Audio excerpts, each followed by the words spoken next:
നമസ്കാരം.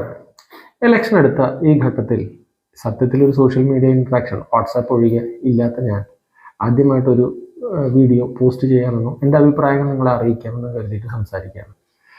അപ്പോൾ രാഷ്ട്രീയം പറയാനായിട്ട് മലയാളികളോട് പ്രത്യേകിച്ച് ഒന്നും തോന്നേണ്ടതോ അല്ലെങ്കിൽ ആവശ്യമോ ഇല്ല. ഇത്രയും പൊളിറ്റിക്കലായിട്ടുള്ള ഒരു വിഭാഗം ഇന്ത്യയിലുണ്ടെങ്കിൽ അത് മലയാളി തന്നെയാണ്. അപ്പോൾ അവരുടെ അടുത്ത് ഞാൻ എന്താ രാഷ്ട്രീയം പറയണതെന്ന് ചോദിച്ചു കഴിഞ്ഞാൽ നമ്മളെ അഭിപ്രായം ആരെങ്കിലും അറിയിക്കണം, അവർക്ക് സ്വീകാര്യമാണെങ്കിൽ എടുക്കട്ടെ എന്ന് തോന്നിക്കൊണ്ട് മാത്രം പറയാം. നമ്മൾ സത്യത്തിൽ ഇപ്പോൾ ഒരു ടേണിംഗ് പോയിന്റിലാണ്.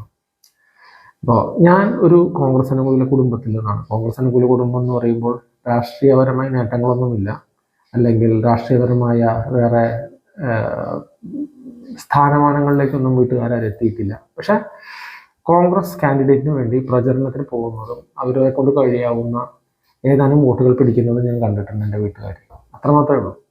ഇതുവരെ കോൺഗ്രസിന് മാത്രം വോട്ട് ചെയ്ത് ഞാൻ ഈ ഇലക്ഷനിൽ തികച്ചും വ്യത്യസ്തമായി മാറി ചിന്തിക്കുകയാണ്. ഞാൻ കരുതുന്നത് ഇത്തവണ ഇലക്ഷനിൽ കേരളത്തിലെ ഇതേ സാഹചര്യം നിലനിൽക്കണമെങ്കിൽ, ഈ രണ്ട് കക്ഷി ഭരണം മാറി മാറി വരുന്നത് നിലനിൽക്കണമെങ്കിൽ ഇത്തവണ കൂടെ CPM ജയിക്കണമെന്നാണ്. എല്ലാവരും മീഡിയ നമ്മൾ കുറേ നാളായിട്ട് നോക്കിക്കഴിഞ്ഞാൽ ഒരു 1.5 വർഷത്തോളമായി പറയുന്നത് ഇത്തവണ തോറ്റു കഴിഞ്ഞാൽ കോൺഗ്രസ് ഛിദ്രമാവും, കോൺഗ്രസ് ഇല്ലാതാകും എന്നുള്ള പോലെയാണ് പറയുന്നത്. ഞാൻ അതിനോട് വിയോജിക്കുകയാണ്. കാരണം കോൺഗ്രസ് അല്ല, നേരെ മറിച്ച് ഇത്തവണ തോറ്റാൽ CPM ആണ് ഇല്ലാതാകുന്നത്. ഒരിക്കൽ അധികാരത്തിൽ നിന്ന് പോയി തിരിച്ചു വരാൻ CPM-ന് കഴിയില്ല എന്നതാണ് അതിൻ്റെ വസ്തുത. അതിന് ഒരുപാട് കാരണങ്ങളുണ്ട്. എങ്കിലും എന്നെ ഒരു 4-5 കാരണങ്ങൾ ഞാനിവിടെ പറയാം. നിങ്ങളത് കേൾക്കുക. നിങ്ങൾക്ക് ശരിയാണെന്ന് തോന്നുന്നുണ്ടെന്ന് വെച്ച് കഴിഞ്ഞാൽ നിങ്ങളത് പറയുക. അത്തരം അഭിപ്രായങ്ങൾ ഇവിടെ പറഞ്ഞത് നിങ്ങൾ താഴെ കമൻ്റായിട്ട് പറഞ്ഞു കഴിഞ്ഞാൽ അത് ഞാൻ എന്നെക്കൊണ്ട് കഴിയുന്ന പോലെ ഇൻട്രാക്ട് ചെയ്യാവുന്നതാണ്. അപ്പോൾ എന്തുകൊണ്ടാണ് അങ്ങനെ പറയുന്നത്? BJP എന്ന പാർട്ടി ഇവിടെ കടന്നു വരുന്നത് തുടക്കത്തിൽ കോൺഗ്രസ് വോട്ടുകൾ, അതായത് കോൺഗ്രസ് എന്ന് പറയുകയാണെങ്കിൽ കോൺഗ്രസിലെ നായർ വോട്ടുകൾ കൂട്ടിക്കൊണ്ടാണ്. അവർ നായർ വോട്ടുകളുടെ ഒരു ഷിഫ്റ്റ് CPM-ൽ നിന്ന് കോൺഗ്രസിൽ നിന്ന് BJP-യിലേക്ക് ഉണ്ടാവുകയും തിരുവനന്തപുരം ഭാഗങ്ങളിൽ അവർക്ക് അനുകൂലമായിട്ടുള്ള ഒരു അവസ്ഥ വരികയും ചെയ്തു. അതുകൊണ്ട് ഉയർന്നു. എന്നാൽ ഇപ്പോൾ വരുന്ന സ്ഥിതി എന്താണെന്ന് വെച്ചാൽ OBC വോട്ടുകൾ, തീയ, ധീവര, വിശ്വകർമ്മ മുതലായ വോട്ടുകൾ, ചെറിയൊരു പങ്ക് SC/ST വിഭാഗങ്ങളിൽ നിന്നും നമ്മൾ CPM-ൽ നിന്നും BJP-യിലേക്ക് പോകുന്നതായിട്ടാണ് കാണുന്നത്. ഇതിൻ്റെ ചൂട് പറ്റിക്കൊണ്ടായിരിക്കണം ഒരു ധീവര സഭയുടെ ഇതിന് നരേന്ദ്രമോദി ഇവിടെ വരുന്നു. പല ഭാഗങ്ങളിലും അന്തിക്കാട് ഉൾപ്പെടെയുള്ള CPI ശക്തമായ ഭാഗങ്ങളിൽ സുരേഷ് ഗോപിക്ക് വോട്ട് കയറുന്നു എന്നുള്ളത് നിങ്ങൾ ചേർത്ത് വായിക്കണം. ബേസിക്കലി CPM-ഉം BJP-യും നോക്കുന്ന വോട്ട് ബാങ്ക് സെയിമാണ്, ഹിന്ദു വോട്ട് ബാങ്ക്. കേരളത്തിലെ ലാർജസ്റ്റ് ഹിന്ദു പാർട്ടി ഒരു മതേതര പാർട്ടി ആയിരുന്നു, അത് CPM ആയിരുന്നു. എന്നാൽ അതിൽ നിന്ന് BJP-യിലേക്ക് കടക്കുമ്പോൾ ഉണ്ടാകാൻ പോകുന്ന സംഭവം എന്താണെന്ന് വെച്ച് കഴിഞ്ഞാൽ CPM തീർത്തുമില്ല, CPM അല്ലെങ്കിൽ CPM നേതൃത്വം നൽകുന്ന മുന്നണി ഇല്ലാതാവുകയും BJP ഉയർന്നു വരികയും ചെയ്യുകയാണ്. ഇതാണ് ആദ്യത്തെ പ്രധാന കാരണം. ഇനി രണ്ടാമത്തത് നമുക്ക് നിസ്സാരമായിട്ട് തോന്നാം, ആദർശമൊക്കെ പറയുന്ന കൂട്ടർക്ക് പ്രത്യേകിച്ച്, എങ്കിലും എക്കണോമിക് ഫാക്ടേഴ്സ്. ഒരു എലക്ഷൻ ജയിക്കുന്നത് ആദർശ അജണ്ടയുമൊക്കെ വെച്ചിട്ടാണെങ്കിലും പ്രധാനമായിട്ടും ഒരു ഇലക്ഷൻ ചെലവ് എന്നത് വലിയൊരു ഘടകം തന്നെയാണ്. ഇലക്ഷന് വരുന്ന ചെലവ് ഭരണമുണ്ടെങ്കിലേ കോർപ്പറേറ്റുകൾ സഹായിക്കുള്ളൂ എന്നൊരു പരസ്യമായ രഹസ്യമാണ്. CPM കനലൊരു തരി എന്ന് നമ്മൾ പരിഹസിക്കുമെങ്കിലും സത്യസന്ധമായി പറഞ്ഞാൽ കേരളത്തിൽ ഒഴികെ വേറെ എവിടെയും CPM-ന് വേരുകളില്ല. പോളിറ്റ് ബ്യൂറോയിലേക്ക് ഡൽഹിയിൽ കൂടണമെങ്കിൽ കേരളത്തിൽ ബിൽ പേ ചെയ്യാൻ കഴിയണം എന്ന സ്ഥിതിയിലാണ് CPM. ത്രിപുര പോയി, ബംഗാൾ എപ്പോഴേ പോയി. അപ്പോൾ ആകെ ബാക്കിയുള്ള സ്ഥലം കേരളമാണ്. കേരളത്തിൽ അധികാരം നഷ്ടപ്പെടുകയും ഒരു ഇലക്ഷൻ നേരിടാൻ കഴിയാതെ വരികയും ചെയ്താൽ CPM നേതൃത്വം നൽകുന്ന ഇടതുപക്ഷ മുന്നണി തീർത്തും ഇല്ലാതാവും. അങ്ങനെ വന്നാൽ ഇനിയൊരു തിരിച്ചുവരവിന് CPM-ൽ കഴിയുകയില്ല. ആ സ്ഥാനത്ത് ഒപ്പോസിഷൻ എന്ന നിലയിലോ അല്ലെങ്കിൽ സെക്കൻഡ് പാർട്ടി എന്ന നിലയിലോ BJP-യുടെ ശക്തമായ കടന്നുകയറ്റം നമുക്ക് കാണാൻ സാധിക്കും. മൂന്നാമത്തെ ഫാക്ടർ, മറ്റ് സമുദായ സംഘടനകളോ മതസംഘടനകളോ കോൺഗ്രസ് വരികയാണെങ്കിൽ ചെലുത്തുന്ന അധികാരഭാവമാണ്. നമുക്ക് മനസ്സിലാക്കുന്നത് പോലെ CPM തികച്ചും മതേതര പാർട്ടി എന്നവരുടെ പാർട്ടി അണികൾ ഇടയ്ക്കിടയ്ക്ക് പറയുമെങ്കിലും ഞാൻ അങ്ങനെ കരുതുന്നില്ല. SDP-യുടെ വോട്ടുകൾ CPM വാങ്ങിയിട്ടുണ്ട്. ജമാഅത്തെ ഇസ്ലാമിയുടെ ഒരു കൂട്ടുകൂടിയിട്ടുണ്ട്. ജമാഅത്തെ ഇസ്ലാമിയെ പ്രകീർത്തിച്ചുകൊണ്ട് ഒരുപാട് ലേഖനങ്ങൾ നമുക്ക് അവിടെ ഇവിടെയായിട്ട് കാണാം. അവരുടെ നേതാക്കൾ സംസാരിച്ചിട്ടുണ്ട്. അപ്പോൾ അത്തരം കാര്യങ്ങളിലൊക്കെ നമ്മൾ അതേപോലെ നിലനിർത്തിക്കൊണ്ട് തന്നെ പറയട്ടെ, എന്താണ് UDF-ഉം LDF-ഉം തമ്മിലുള്ള വ്യത്യാസം? മറ്റ് സമുദായ പാർട്ടികൾ UDF-നെ സപ്പോർട്ട് ചെയ്യുമ്പോൾ അവർക്ക് ടേംസ് ആൻഡ് അജണ്ട ഡിക്റ്റേറ്റ് ചെയ്യാൻ കഴിയുന്നു. എന്നാൽ ഇടതുപക്ഷത്തിനെ സംബന്ധിച്ചിടത്തോളം അത് സാധ്യമല്ല.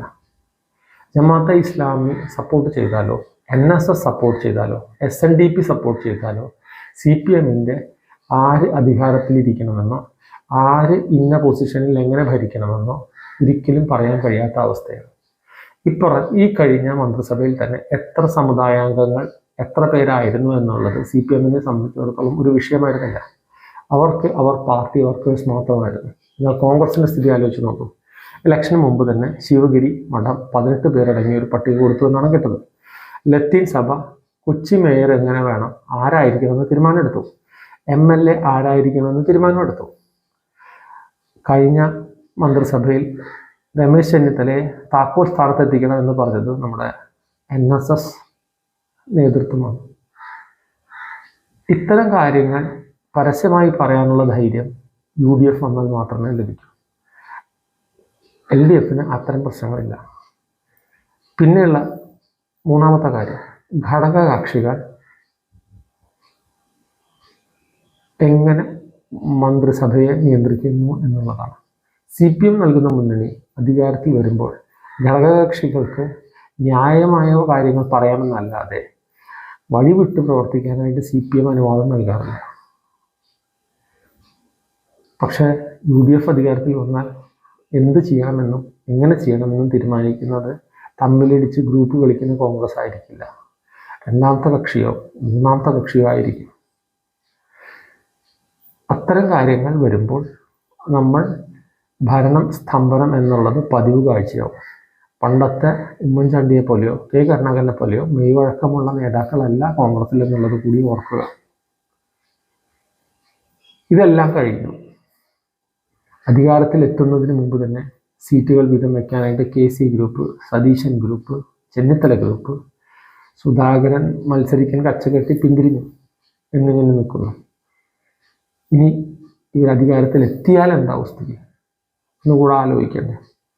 തമ്മിലടി പൊളി. ആ നേരത്ത് CPM എന്ന പാർട്ടിയിൽ നിന്ന് അണികൾ BJP-യിലേക്ക് പോവുക കൂടെ ചെയ്താൽ തീർച്ചയായിട്ടും കേരളം കാത്തിരിക്കുന്നത് ഈ രണ്ട് പാർട്ടി സിസ്റ്റം അല്ലെങ്കിൽ UDF LDF എന്ന സിസ്റ്റത്തിൻ്റെ അന്ത്യമായിരിക്കും.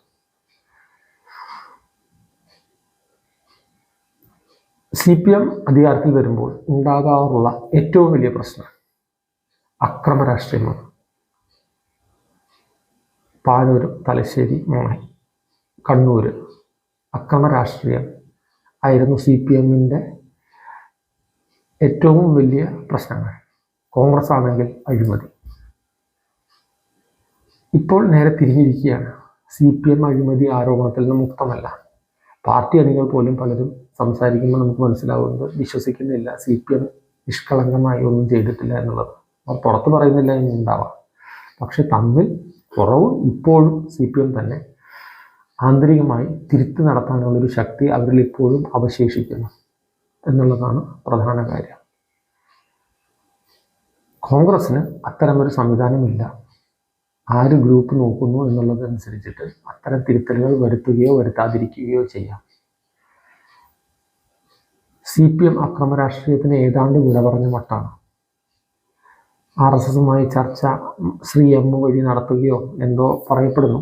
അത്തരം ചർച്ചകളിലൂടെ തീർത്തും അക്രമ രാഷ്ട്രീയം അല്ലെങ്കിൽ കൊടുവാൾ രാഷ്ട്രീയം ഇല്ലാതാക്കിയ പോലെയാണ് കാണപ്പെടുന്നത്.